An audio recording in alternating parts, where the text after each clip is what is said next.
Dunia ini luas, penuh misteri, dan penuh orang aneh. Tapi di antara semua keanehan yang ada satu kelompok yang sukses bikin mikir. Ini orang-orang masih normal atau udah masuk kategori entitas supernatural. Kenalin, Aghori Sadhu, para pertapa dari India yang hidupnya lebih dekat dengan mayat ketimbang manusia biasa. Biasanya, orang kalau nyari ketenangan spiritual tuh ke gunung, yoga, atau minimal nyalain diffuser aromaterapi. Tapi Aghori? Mereka malah tinggal di tepi sungai Gangga, makan dari tengkorak, dan minum air yang, bisa dibilang lebih beraroma dari kopi fermentasi. Dan kalau lo kira mereka suka nongkrong di kuburan buat bikin konten horor, lo salah. Mereka emang nganggep kuburan sebagai tempat suci. Lupakan restoran bintang 5, buat mereka, daging dari mayat yang hanyut di sungai tuh udah kayak fine dining. Tapi jangan salah, ini bukan soal perut lapar doang. Mereka percaya kalau menjauhi rasa jijik itu adalah jalan menuju pencerahan. Makanya, mereka melahap semua yang dianggap tabu. Ada yang bilang, Aghori ini kayak versi ekstrim dari anti-mainstream. Dan yang lebih gokil lagi, mereka punya reputasi sebagai penyembuh mistis. Orang-orang datang buat cari kesembuhan, dirapalin mantra, dan katanya langsung sembuh. Kalau dokter biasa pakai stetoskop, mereka cukup pakai tatapan mata dan abu dari mayat.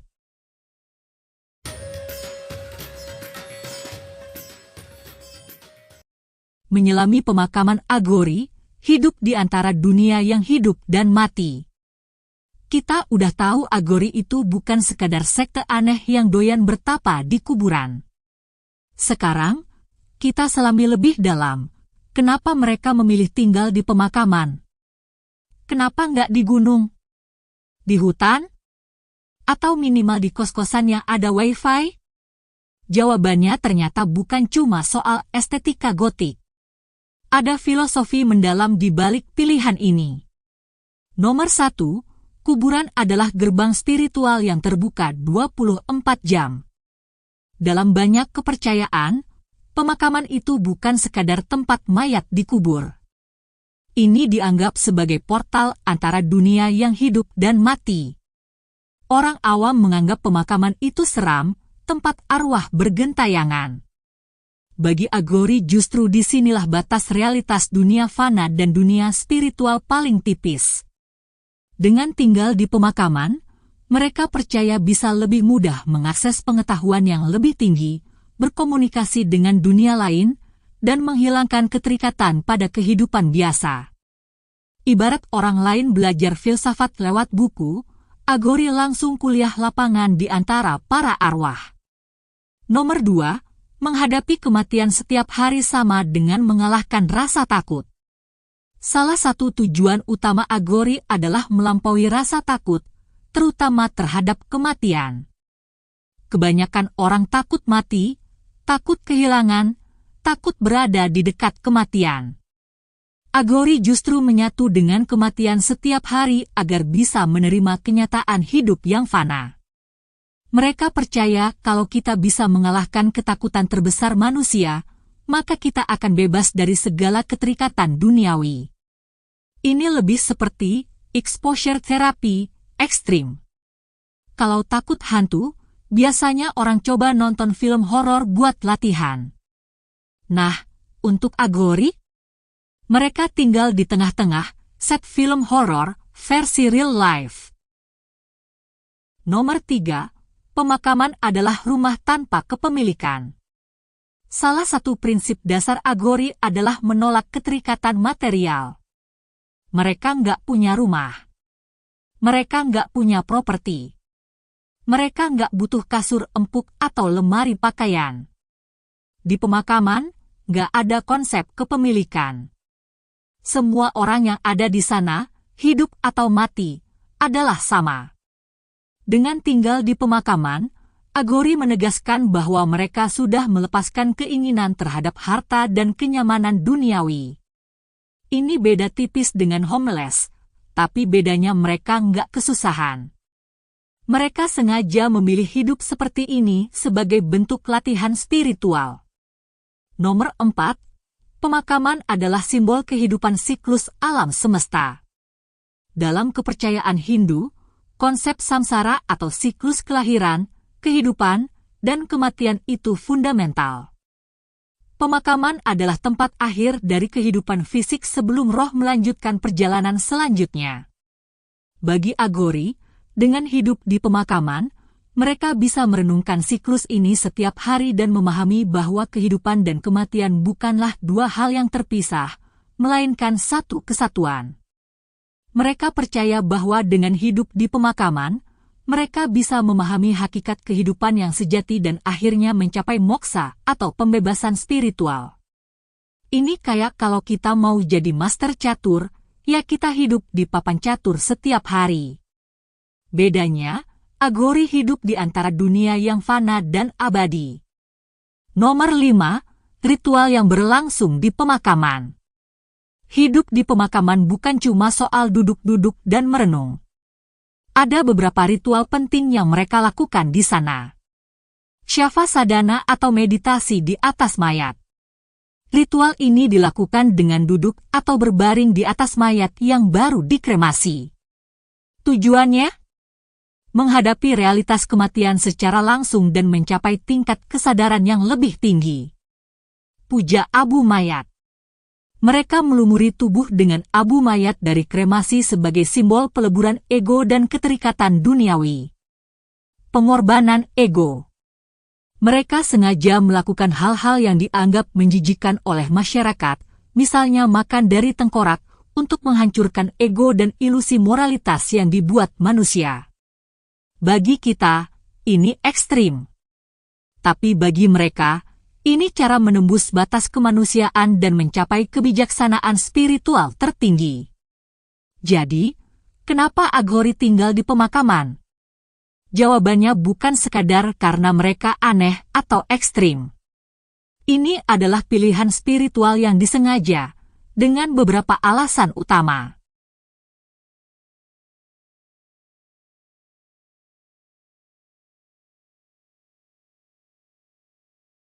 Makanan Aghori kuliner level hardcore. Bagian ini yang bikin banyak orang mundur teratur. Makanan mereka bukan kayak diet sehat ala influencer, tapi lebih ke apapun yang ada di depan mata. Mereka dikenal makan sisa-sisa mayat yang hanyut di Sungai Gangga. Kenapa? Karena bagi mereka, tubuh itu cuma wadah sementara. Kalau udah mati, ya bukan masalah. Gimana caranya? Biasanya mereka ambil bagian tubuh yang udah terapung lama. Oke, detailnya skip dulu, takut lu lagi makan. Efeknya? Selain kebal mental, tubuh mereka juga bagaimanapun tahan penyakit. Ini kayak imunisasi versi hardcore. Kalau orang biasa bisa sakit gara-gara makan nggak higienis, mereka udah level santap tanpa takut. Kita udah bahas kenapa Aghori tinggal di pemakaman. Sekarang, kita masuk ke bagian yang bikin banyak orang spontan tutup mulut, bukan karena nggak mau bicara, tapi takut mual. Banyak orang berpikir makanan ekstrim itu kayak sate kelabang, balut, telur bebek dengan embrio, atau ikan fugu yang bisa bikin mati. Tapi dibandingkan Aghori itu semua masih level camilan santai. Kita selidiki apa yang mereka makan, kenapa mereka makan itu, dan apakah ini bikin mereka jadi manusia super atau cuma gabut doang.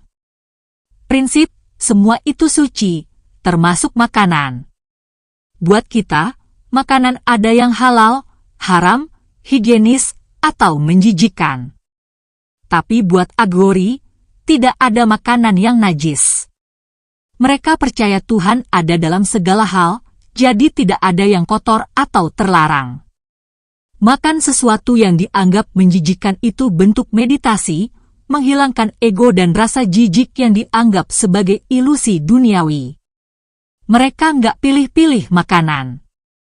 Yang ada di depan mata, sikat. Jadi, Kalau lu ajak mereka makan di restoran all you can eat, mereka bukan cuma makan semua menu, tapi bisa jadi mereka minta tambahan, topping, yang bikin chef pingsan. Oke, sekarang kita breakdown menu mereka, dari yang masih bisa diterima akal sehat sampai yang bikin netizen geger. Makanan sehari-hari, mode, masih normal. Sayur-sayuran liar. Buah-buahan yang ditemukan di alam. Susu dan hasil ternak, jika tersedia. Sampai sini, masih bisa diterima. Ini kayak survival di alam liar. Tapi tunggu, kita baru pemanasan. Makanan unik, mode, kenapa ini dimakan? Makanan yang sudah membusuk. Sampah organik yang ditemukan di jalan. Sisa makanan yang dibuang orang lain. Nah, di titik ini, orang biasa mulai kehilangan selera makan. Tapi buat Aghori, ini adalah latihan spiritual. Mereka menganggap keterikatan pada makanan enak sebagai kelemahan. Makanan hardcore, mode, lu serius makan itu. Sisa mayat manusia yang hanyut di sungai Gangga. Bagian tubuh yang masih bisa dikonsumsi dari kremasi. Minum dari tengkorak manusia. Ya, ini bukan rumor. Ada dokumentasi nyata soal Aghori yang mengunyah daging manusia dari mayat yang belum sepenuhnya hancur. Kenapa mereka melakukan ini? Bukan kanibalisme. Mereka tidak membunuh atau memburu manusia untuk dimakan. Mereka hanya mengambil yang sudah mati.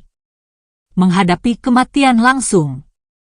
Dengan makan sesuatu yang dianggap paling tabu, mereka merasa mereka telah mengalahkan rasa takut dan jijik. Menghancurkan ego. Buat mereka, daging manusia itu sama saja dengan daging ayam atau sapi, hanya persepsi manusia saja yang membuatnya tabu. Kalau kita kaget lihat orang makan daging buaya atau ular, bayangkan bagaimana reaksi kita kalau lihat ada yang nyantap tangan manusia sambil santai ngobrol tentang filsafat. Apa efeknya? Kenapa mereka gak sakit kena infeksi? Ini bagian yang bikin ilmuwan bingung. Kenapa Aghori gak kena penyakit mematikan gara-gara makan begituan? Mempunyai imun tubuh yang super kuat. Karena mereka terbiasa makan makanan yang penuh bakteri dan mikroorganisme, tubuh mereka telah membangun kekebalan sendiri. Ini kayak orang yang dari kecil udah sering main di tanah kotor, jadi nggak gampang sakit. Pemilihan bagian tubuh tertentu. Mereka nggak asal makan mayat yang udah membusuk total. Biasanya mereka memilih bagian yang masih bisa dikonsumsi, walaupun standar bisa dikonsumsi mereka jauh berbeda dari kita. Faktor spiritual. Beberapa percaya mereka punya semacam kekuatan spiritual yang bikin mereka kebal. Mungkin ada efek placebo ekstrim, mereka yakin mereka nggak akan sakit, jadi tubuh mereka menyesuaikan. Kalau mereka ikut kontes, fear factor, kemungkinan bukan mereka yang takut, tapi host acaranya yang nyerah duluan. Setelah semua ini, kita harus lurusin beberapa hal. Aghori bukan kanibal pembunuh. Mereka tidak memburu manusia hidup. Mereka hanya mengambil yang sudah mati. Mereka nggak makan mayat setiap hari. Ini adalah bagian dari ritual khusus, bukan makanan sehari-hari. Mereka nggak sembarangan makan apapun. Meski ekstrim, mereka tetap punya aturan sendiri dalam memilih makanan. Jadi, apakah mereka pemakan mayat? Iya. Apakah mereka monster liar yang brutal? Enggak. Mereka lebih ke arah orang-orang yang mencari makna hidup dengan cara yang bagi kita terasa mustahil untuk diterima. Jadi, apakah Aghori punya ilmu kebal atau sekedar perut baja? Setelah nyelam ke dunia kuliner Aghori, kita bisa tarik kesimpulan bahwa mereka adalah contoh manusia yang benar-benar melampaui batasan normal manusia lain. Mereka makan apapun tanpa batasan, karena mereka percaya semua itu suci. Mereka melatih diri untuk nggak jijik atau takut terhadap makanan yang dianggap tabu. Mereka mungkin punya imun tubuh yang super atau benar-benar punya kekuatan spiritual. Jadi pertanyaannya, mereka ini manusia biasa? Atau sudah jadi makhluk di level berbeda? Apakah kita yang lemah karena terikat sama standar normal? Atau mereka yang terlalu kuat untuk bisa dimengerti? Satu hal yang pasti, jangan ajak mereka ke all you can eat, kecuali lu siap lihat sesuatu yang gak bisa dilupakan. Aghori adalah paradoks hidup. Mereka mencari pencerahan, tapi metodenya seperti film horor. Mereka menolak keterikatan duniawi, tapi banyak yang malah tertarik ingin meneliti mereka. Mereka menolak moralitas umum, tapi tetap punya aturan sendiri. Jadi, di akhir investigasi ini, kita bisa simpulkan bahwa Aghori bukan sekadar kelompok ekstremis, tapi juga sebuah peringatan bahwa jalan menuju pencerahan bisa sangat berbeda bagi setiap orang. Apakah kita bisa belajar sesuatu dari mereka? Bisa. Tapi apakah kita harus ikut-ikutan ritual mereka? Nggak perlu. Terima kasih. Perjalanan kita menyelami dunia Aghori selesai. Kita udah lihat cara mereka hidup, makan, beribadah, dan berpikir. Satu hal yang bisa kita ambil dari penelusuran ini. Kadang, apa yang kita anggap sebagai kegilaan, bagi orang lain adalah jalan menuju kebebasan. Aghori memilih jalan yang mustahil dipahami oleh kebanyakan orang, tapi mereka sendiri merasa ini adalah satu-satunya jalan menuju pencerahan. Apakah mereka benar? Apakah mereka salah? Aghori bukan sekadar kelompok eksentrik, tapi juga pengingat bahwa batasan manusia itu relatif. Apa yang bagi kita adalah tabu, bagi mereka adalah kebebasan. Dan apa yang bagi mereka adalah pencerahan, bagi kita mungkin adalah kegilaan. Pada akhirnya, kita semua sedang mencari jawaban dengan cara masing-masing. Jadi, apakah penelusuran ini selesai? Ya, tapi juga tidak. Karena satu hal yang pasti, dunia ini penuh dengan misteri lain yang menunggu untuk kita bongkar.